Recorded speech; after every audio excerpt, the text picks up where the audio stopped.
And they told me a quote that, still sticks with me. And it said something along the lines of this: in your PhD defense day, it's all about you. It's your big, huge day to share your accomplishments with everybody. You're going to arrive as a future doctor.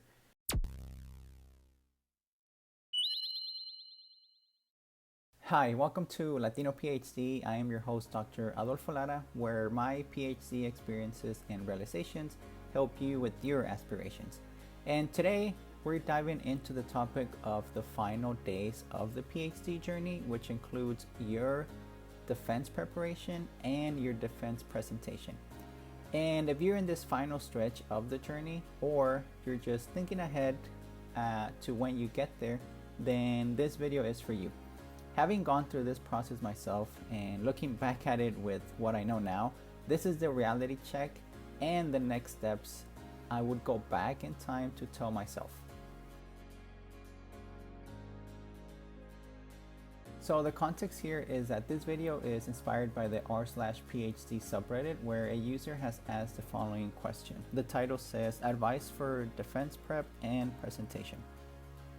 They say, so long story short, I have my defense in 5 weeks in Germany, but sadly, basically never had a supervisor.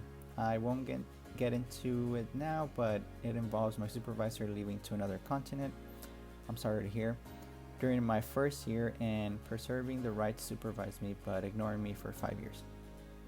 Yeah, that is not a optimal situation to be in. I'm so sorry to hear that. And they continue, due to this, I wanted to ask here for any advice you guys might have on preparing, studying, and the type of presentation one prepares for a defense.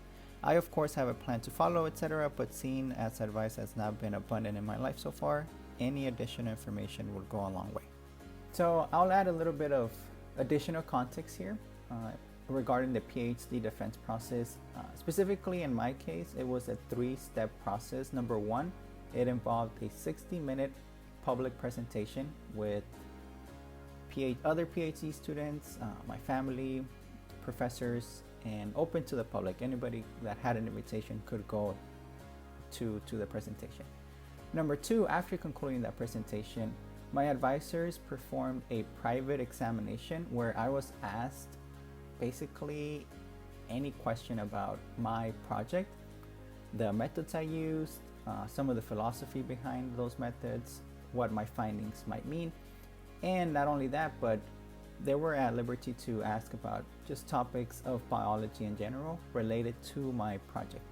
And number 3, once step 2 was done, once that examination was complete, if needed, then I had to perform and do final edits on my dissertation.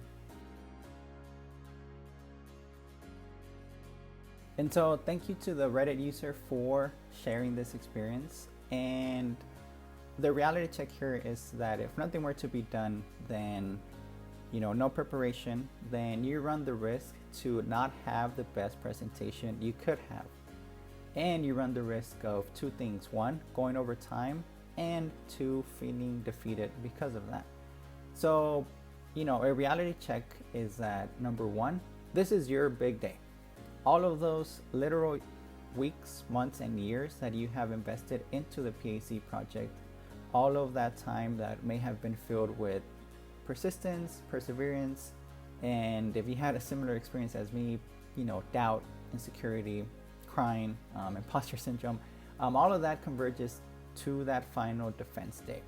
And just as you have been preparing your work and your PhD research, you also have to keep in mind that preparation for your final presentation.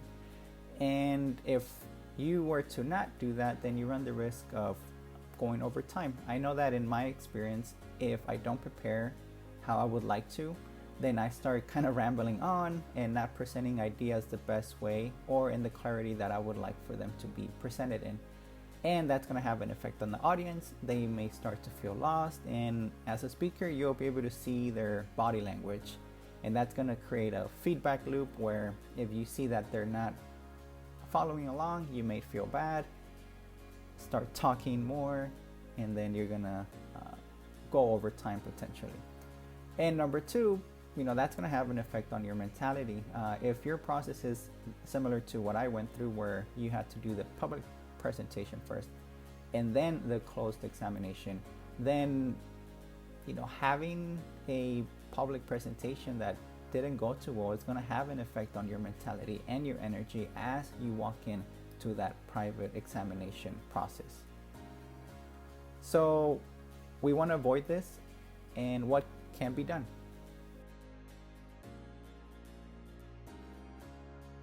So some of the next steps I would tell myself in that situation, and specifically for you in your case, are related to practical tips, but also a change in mentality as far as the next steps go.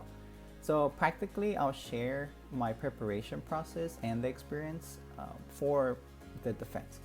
So when I started my preparation, I reached out to my community in the same way you reached out to the community here.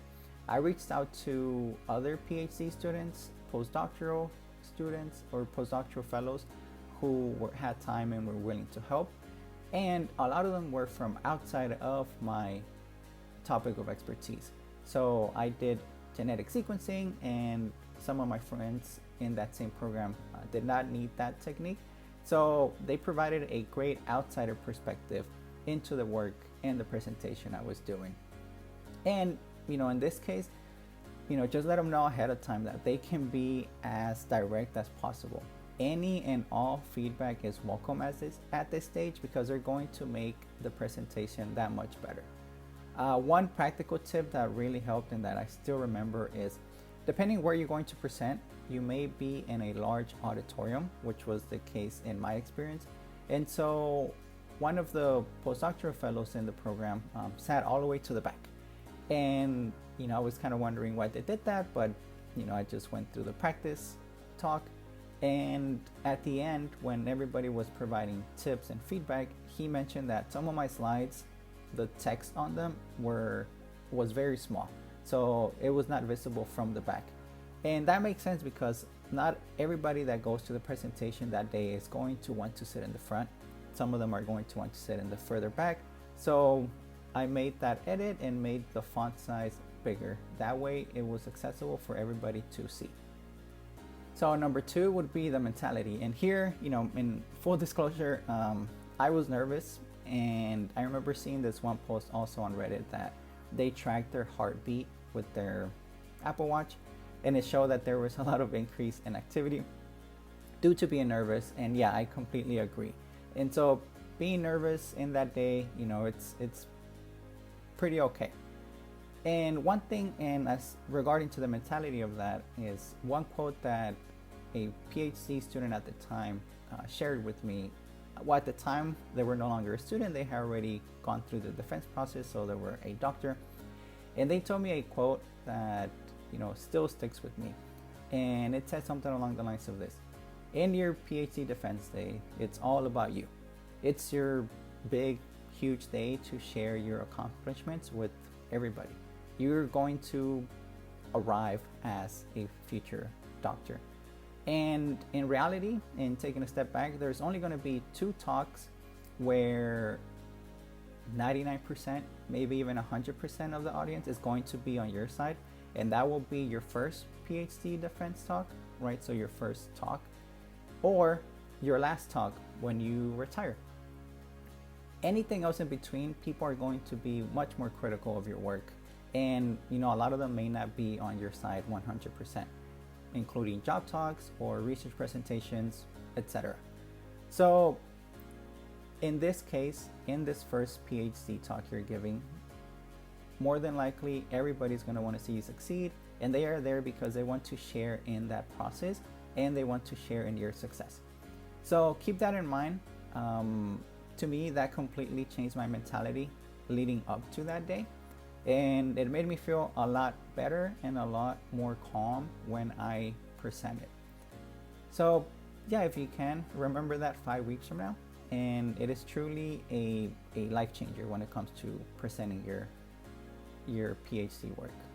And with that, I wish you the best of luck in this process.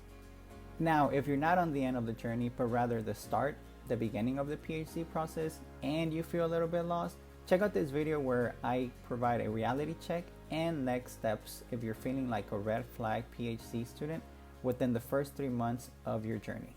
With that, I want to thank you for your time and see you on the next one.